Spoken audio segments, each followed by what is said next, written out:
3 coups de hache. Le premier manqua. Le deuxième rata la nuque.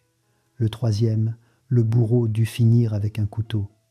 Mais ce n'est pas le pire. Lorsqu'il souleva enfin la tête de Mary Stuart pour la montrer à la foule, celle-ci lui resta dans les mains, vide. La vraie tête roula sur l'estrade devant 300 témoins pétrifiés. Mary Stuart portait une perruque, et sous cette perruque, des cheveux blancs coupés ras comme ceux d'un condamné ordinaire. Mais voici ce que personne ne comprend. Comment une femme qui venait de subir 3 coups de hache ratés pouvait-elle avoir passé 2 heures à se préparer comme pour un bal? Pourquoi avait-elle souri en montant les marches? Et surtout, que contenait la lettre qu'elle cousit dans son corset et que personne ne découvrit avant 1612? Car Mary Stuart ne fut pas simplement exécutée. Elle mit en scène sa propre mort comme une performance théâtrale, chaque geste calculé, chaque détail prévu, et la raison de cette mise en scène va vous glacer le sang. Elle monte les marches, 6 marches de bois, vers une plateforme tendue de noir. Ses servantes pleurent derrière elle.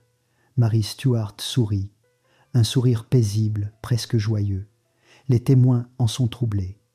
On ne sourit pas en allant vers sa décapitation. Elle porte une robe de velours noir, austère, sombre, le deuil de la reine d'Écosse. Mais lorsqu'elle atteint le sommet, elle fait quelque chose d'inattendu. Elle demande à ses servantes de l'aider à retirer cette robe noire. Dessous, une robe rouge sang, écarlate, flamboyante, la couleur du martyr catholique. La foule retient son souffle. Mary Stuart vient de transformer son exécution en déclaration politique. Le bourreau s'agenouille devant elle et demande pardon selon la tradition. Marie réplique d'une voix claire « Je vous pardonne de tout mon cœur, car maintenant, j'espère, vous mettrez fin à tous mes troubles. Tous mes troubles, pas ma vie, mes troubles. » Comme si la mort était une libération. Bienvenue dans Histoires oubliées. Ce soir, nous reconstituons les dernières 15 minutes de Mary Stuart, seconde par seconde. À partir des témoignages de Robert Wingfield, des lettres du comte de Kent et du rapport manuscrit du bourreau lui-même, vous allez découvrir pourquoi le bourreau était ivre, ce que contenait vraiment la lettre cousue dans son corset, et surtout, pourquoi ses lèvres ont continué de bouger pendant 15 minutes après la décapitation, car Mary Stuart avait compris quelque chose que ses bourreaux ignoraient. On ne peut pas tuer un symbole avec une hache. Le bourreau s'appelle Bull, un homme massif aux mains épaisses, mais ses mains tremblent. Il empeste l'alcool à 3 mètres. Les témoins le remarquent immédiatement. Bull est complètement ivre. Était-ce intentionnel ? La théorie circule depuis 437 ans. Bull était catholique. Mary Stuart était la dernière grande reine catholique. Certains historiens pensent qu'il sabota délibérément l'exécution. D'autres affirment qu'il but pour se donner du courage. La vérité, nous ne la saurons jamais. Mais les faits sont là. Le meilleur bourreau d'Angleterre était saoul au moment le plus crucial de sa carrière. Marie demande à être décapitée debout. Refusé. Trop dangereux. Elle doit s'agenouiller. Elle accepte avec grâce, mais négocie un dernier détail. Je ne veux pas être attachée. Le comte de Kent refuse catégoriquement. Tous les condamnés sont liés. Marie insiste. Ses yeux fixent le comte avec une intensité troublante. Je suis une reine. J'ai régné sur l'Écosse pendant 19 ans. Je monterai à ce billot avec la même dignité que j'ai monté sur mon trône. Je ne bougerai pas. Le comte hésite, puis accepte. Erreur fatale. Que pensez-vous de ce moment? Manipulation brillante ou simple fierté? Dites-le dans les commentaires. 2 servantes s'avancent. Elles retirent le voile noir de Marie. Ses cheveux apparaissent. Gris, presque blanc, coupés court. Mary Stuart a 44 ans, mais elle ressemble à une femme de 60 ans. 19 années de captivité ont dévoré sa jeunesse. Les servantes attachent un bandeau de lin blanc sur ses yeux. Marie le fait elle-même. Ses doigts sont habiles, rapides, comme si elle s'était entraînée. Et c'est exactement ce qu'elle a fait. Car voici ce que personne ne raconte. Mary Stuart savait depuis 3 mois qu'elle serait exécutée. Élisabeth Primé signa l'ordre en octobre 1586. L'exécution eut lieu en février 1587. 4 mois pour se préparer, et Marie se prépara, méticuleusement, obsessionnellement. Si ces vérités enfouies vous fascinent autant qu'elles me hantent, rejoignez notre exploration en vous abonnant à Histoires oubliées, car ce qui va suivre révèle un secret que Mary Stuart emporta presque dans la tombe. Dans sa cellule au château de Fotheringhay, Marie répéta chaque geste, comment s'agenouiller avec grâce, comment placer sa tête sur le billot, comment ne pas fléchir au dernier moment. Ses servantes témoigneront plus tard. Elle s'entraînait 3 fois par jour. Elle chronométrait chaque mouvement. Elle voulait que son exécution soit parfaite. Mais pourquoi ? Pourquoi une condamnée à mort passerait-elle des heures à répéter comment mourir ? La réponse tient en un mot, propagande. Mary Stuart comprit ce qu'Élisabeth Primé refusait d'admettre. Son exécution ne serait pas une fin, ce serait un commencement.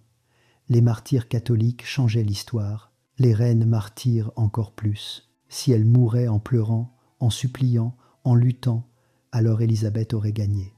Elle aurait prouvé que Marie n'était qu'une femme faible, une conspiratrice qui méritait la mort.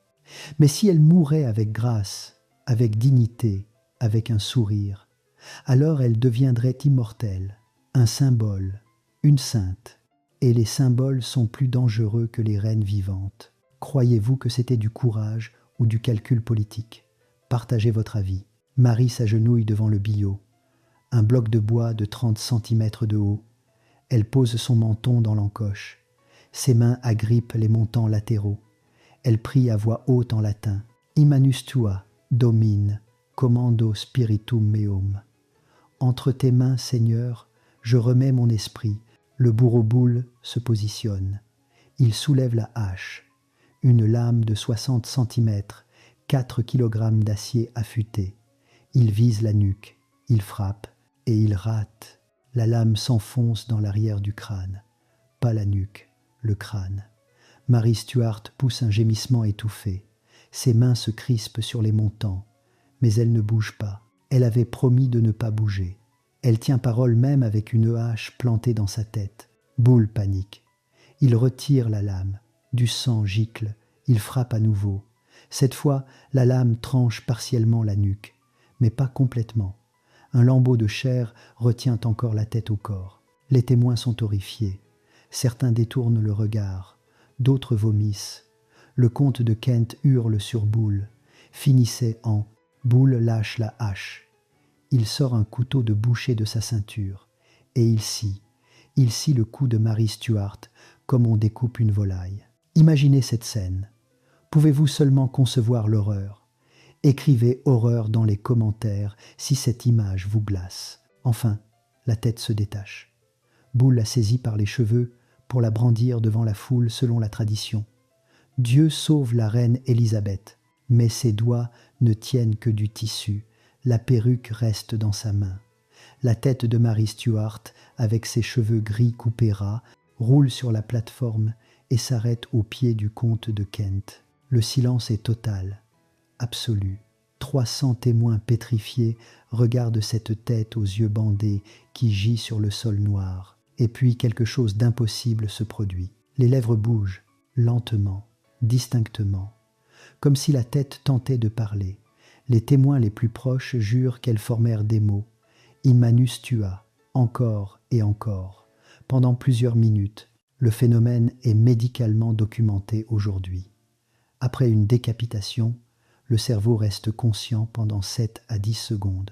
Assez longtemps pour quelques pensées, quelques mouvements. Mais les témoins de l'exécution de Mary Stuart affirment que ses lèvres bougèrent pendant 15 minutes, un quart d'heure. Impossible selon la science moderne. Et pourtant, 12 témoins différents le confirmèrent sous serment. Hallucination collective, exagération pieuse, miracle catholique, chacun choisit sa vérité. Mais voici un fait indiscutable. Les yeux de Mary Stuart s'ouvrirent sous le bandeau. Plusieurs témoins le virent. Robert Wingfield écrivit dans son rapport. Ses yeux s'ouvrirent et se fermèrent à 3 reprises, comme si elle cherchait à voir une dernière fois. Une tête coupée qui ouvre les yeux. Que pensez-vous que Mary Stuart cherchait à voir? Débattons-en dans les commentaires. Puis survient le moment qui transforme l'horreur en grotesque. Un petit chien sort de sous les jupes de Mary Stuart. Un terrier écossais nommé Guédon. Il était caché là tout ce temps, et maintenant il refuse de quitter le cadavre de sa maîtresse. Le chien se couche dans la flaque de sang. Il gémit, hurle. Les servantes tentent de le saisir. Il mord, griffe. Pendant 1 heure, personne ne peut approcher le corps tant que le chien le protège. Finalement, on l'attrape avec un filet, on l'emmène, on le lave, mais le chien refuse de manger. Il meurt 3 jours plus tard, de chagrin, diront les témoins, de faim, diront les sceptiques. Un détail qui semble anecdotique, mais qui fit le tour de l'Europe catholique. La reine martyre dont même le chien refusa de survivre. La propagande que Mary Stuart avait espérée commençait à opérer. Immédiatement après l'exécution, le comte de Kent ordonne le nettoyage. Brûlez tout, la robe rouge, le billot, les linges imbibés de sang, tout ce qui pourrait devenir une relique catholique, mais il est trop tard. Pendant le chaos du chien, des servantes ont récupéré des morceaux de tissu rouge, des fragments du bandeau, une mèche de cheveux gris, tout disparaît dans les plis de leurs robes. Ces reliques circuleront en Europe pendant des décennies. Un bout de tissu rouge supposément taché du sang de Mary Stuart vaut une fortune. Vrai ou faux, peu importe. Le symbole existe. Mary Stuart avait réussi. Le corps est embaumé grossièrement. On l'enterre dans la cathédrale de Peterborough. Sans cérémonie, sans marqueur. Élisabeth Ier refuse tout hommage. Elle veut que Mary Stuart soit oubliée. Mais Élisabeth commet une erreur. Elle laisse le corps intact. Pas de démembrement, pas de destruction. Et un corps intact peut être exhumé. 36 ans plus tard, en 1612, le fils de Mary Stuart devient roi d'Angleterre sous le nom de James I. La première chose qu'il fait, exhumer sa mère et la réanimer à Westminster Abbey, dans la chapelle où reposent les rois et reines d'Angleterre. Mary Stuart obtint dans la mort ce qu'on lui refusa dans la vie, une place parmi les monarques légitimes. À quelques mètres d'Élisabeth Ier, l'ironie est parfaite. Les 2 reines qui se haïssaient reposent désormais dans la même église, pour l'éternité. Mais revenons à 1587. Dans les heures qui suivent l'exécution, on fouille méthodiquement les vêtements de Mary Stuart. On cherche des messages cachés, des preuves de complot, des lettres compromettantes, et on trouve, cousue dans la doublure du corset rouge, une lettre pliée en 4, scellée à la cire, adressée à Henri III, roi de France. Les investigateurs la lisent, et ce qu'ils découvrent les glace. Mary Stuart y décrit sa propre exécution, au présent, comme si elle l'écrivait pendant. Elle explique pourquoi elle porte du rouge, pourquoi elle sourit, pourquoi elle a passé 2 heures à se préparer. Elle écrit « Je ne meurs pas en prisonnière, je meurs en reine. Élisabeth peut détruire mon corps, mais elle ne détruira pas ce que je représente.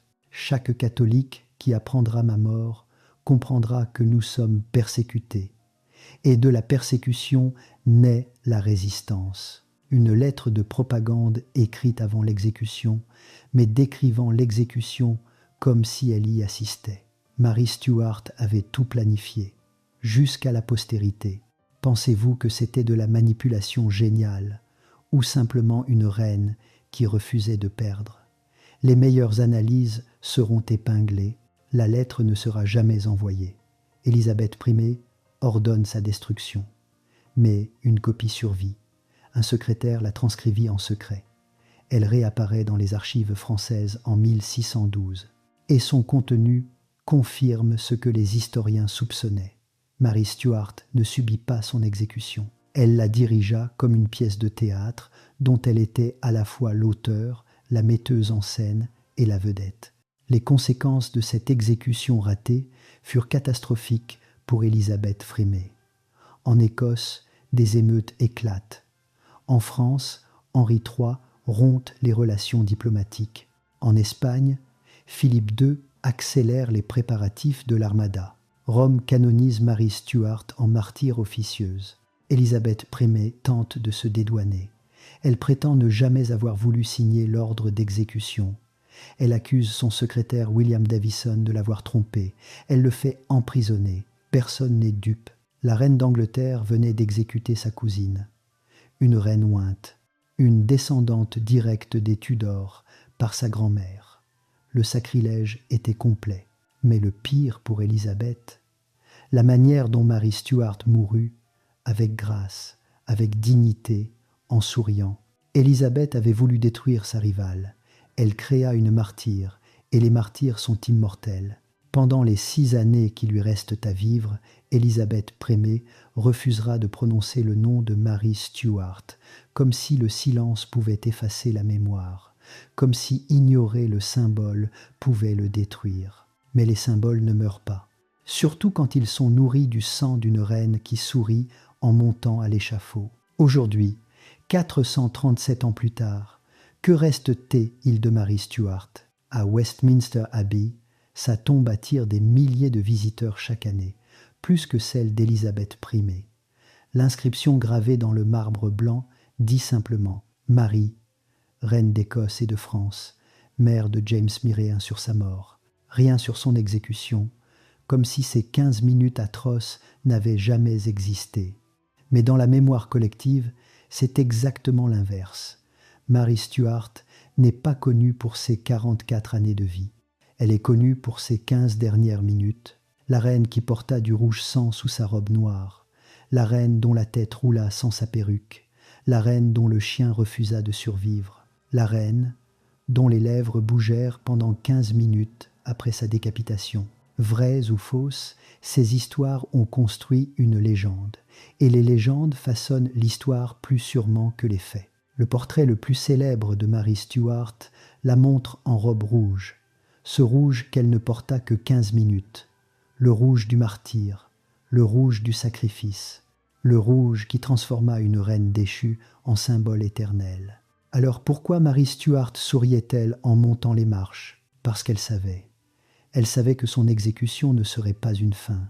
Elle savait qu'Élisabeth Prémé commettait une erreur politique monumentale. Elle savait que les martyrs vivent plus longtemps que les tyrans. Elle souriait parce qu'elle avait déjà gagné, pas la bataille, pas sa vie, mais la guerre de l'histoire. Et dans cette guerre-là, celui qui contrôle sa propre mort contrôle sa propre mémoire. Marie Stuart passa 2 heures à se préparer pour 15 minutes. Elle répéta chaque geste, choisit chaque couleur, calcula chaque effet. Elle transforma son échafaud en scène, son bourreau en figurant, sa décapitation en performance. Et cette performance résonne encore 437 ans plus tard. Que pensez-vous de cette femme ? Victime ou manipulatrice, martyre ou actrice, reine déchue ou stratège brillante, partagez votre verdict dans les commentaires.